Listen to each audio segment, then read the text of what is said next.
Shalom, sahabat Leksio Divina yang dikasihi Tuhan Yesus Kristus. Selamat pagi. Hari ini renungan kita akan kita lanjutkan ke dalam 1 Tesalonika pasal yang kelima ayat 22. Jauhkanlah dirimu dari segala jenis kejahatan. Judul renungan pagi kita adalah jauhilah dirimu dari segala kejahatan. Paulus melanjutkan instruksinya kepada jemaat untuk menjauhkan diri. Dan kata ini merupakan perintah yang sangat tegas, sangat keras. Karena dia memakai kata apeko.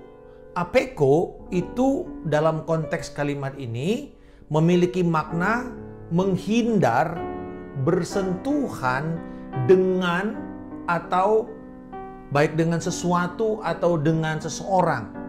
Menghindari menggunakan sesuatu, berpantang dari.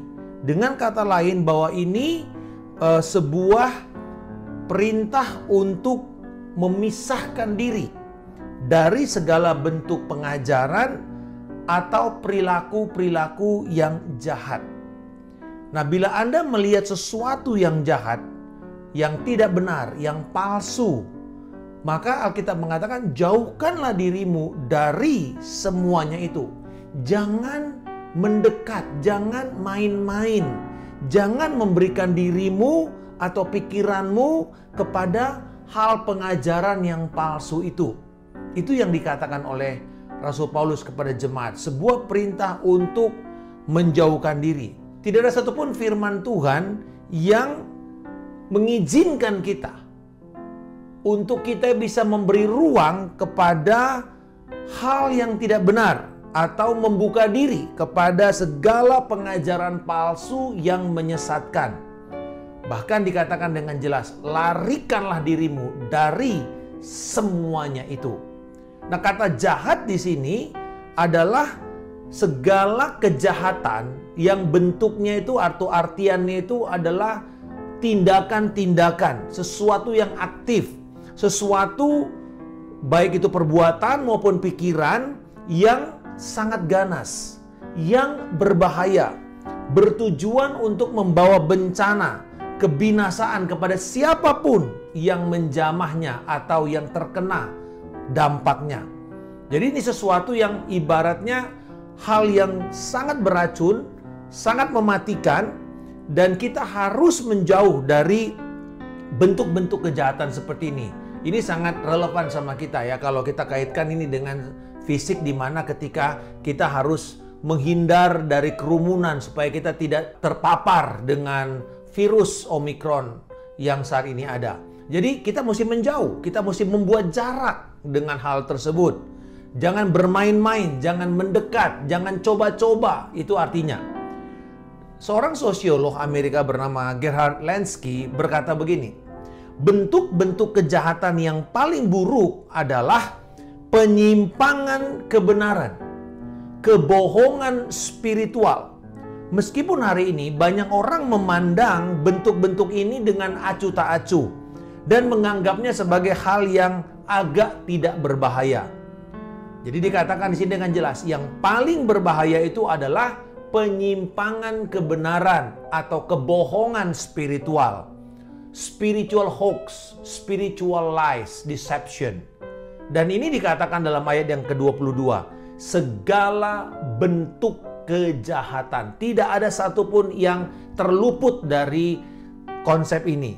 Jadi segala bentuk, segala jenis, segala kategori, apa saja yang masuk di dalam kejahatan atau perbuatan jahat, pikiran jahat, perilaku jahat.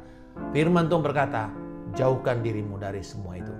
Karena keadaan inilah membuat setiap kita, orang percaya itu terpanggil untuk membangun kemampuan untuk membedakan segala bentuk penyimpangan terhadap kebenaran. Di Amsal dikatakan bahwa orang bijak ketika dia melihat bahaya, dia menghindar. Bukan takut, tapi itulah yang namanya hikmat. Kita tidak mendekat kepada bahaya, berbeda dengan seseorang yang di dalam kondisi terikat dalam bahaya lalu kita terjun untuk menyelamatkan, itu adalah bentuk kasih. Tetapi bila kita tahu ini bahaya buat diri kita, lalu kita kemudian malah mendekat, malah bermain-main, malah bertoleransi dengan hal itu, itulah sebuah kebebalan. Itu berarti kita tidak mampu mengembangkan roh yang membedakan.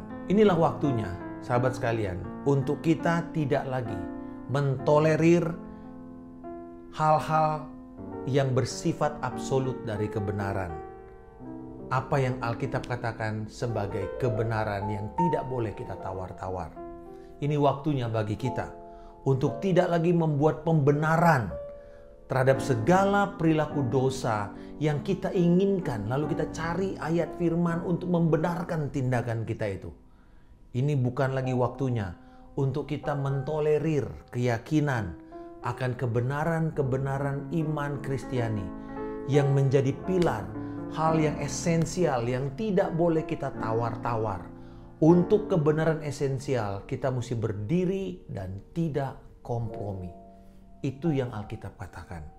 Marilah kita pada saat ini sahabat sekalian menjadi waspada terhadap jebakan-jebakan si jahat, supaya kita tidak menjadi mangsa. Karena firman Tuhan berkata bahwa si iblis itu seperti singa yang mengaum-ngaum. Lalu dia akan mencari, menerkam setiap orang yang bisa dimangsa olehnya. Siapa mereka ini? Orang-orang yang tidak awas, yang tidak waspada, yang naif di dalam pikirannya, yang berpikir, it's okay kok, nggak bahaya kok, ini kan cuman film, ini kan cuman ide yang ada di lagu.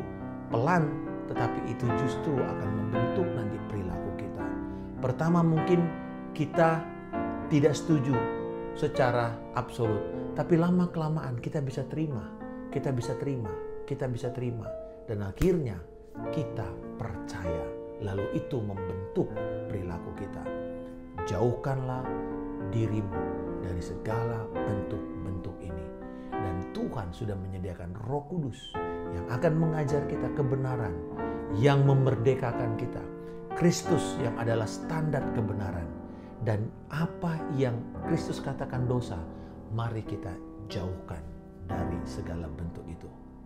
Bapa di surga, aku bersyukur Engkau memberikan Roh Kudus kepadaku untuk menolongku membedakan, agar aku tidak terjebak terhadap perangkap roh zaman ini. Tolonglah aku Tuhan untuk menjauh dari segala bentuk kejahatan, dan tolonglah aku mampu mendeteksi setiap penyimpangan kebenaran dan punya keberanian untuk menjauhi dan tidak menjamahnya. Di dalam nama Tuhan Yesus Kristus, aku telah berdoa dan mengucap syukur. Haleluya. Amin. Salam kemenangan. Saya Pendeta Markus Simanjuntak.